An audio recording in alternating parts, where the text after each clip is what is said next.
ለዛሬው ስኬታችን ትልቁ እንቅፋት ምንድነው ብትኝ የትላንት ስኬታችን ምክንያቱም የትላንት ስኬትሽ ኢጎሽን ከፊድ ካደረገ ወይም ኢጎሽን ካነሳ ወይም ኢጎ ከፈጠረብሽ ዛሬ ስኬታማ እንዳትሆኚ ያረጋሻል ዝቅ ብለሽ እንዳትሰሪ ያረጋሻል ዝቅ ብለሽ እንዳትጠይቂ ያረጋሻል ዝቅ ብለሽ እንዳትማሪ ያረጋሻል እንደው ስህተት ቢያጋጥምሽ ስህተቱ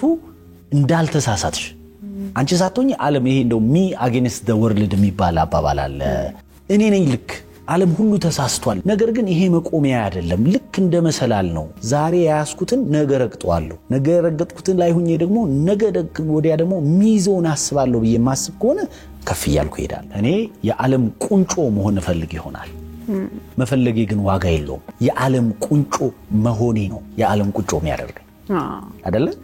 የመጀመሪያው ከልክ ያለፈ ምኞታችን ፍላጎታችን መሻታችን እሱ ለከት ሲያጣ ገደብ ሲያጣ ኢጎ እንዲፈጠር ያደርጋል ኢጎ አያስፈልግም አይደለም በልኩ ሲሆን ጥቅም አለው በልክ ሲሆን ምን ቆጣጣረው ሲሆን ከልክ ሲያልፍ ነው ማን ቆጣጣረው እሱ እኛን የሚጋልበን ሲሆን ነው መከራው የሚመጣው አይደለም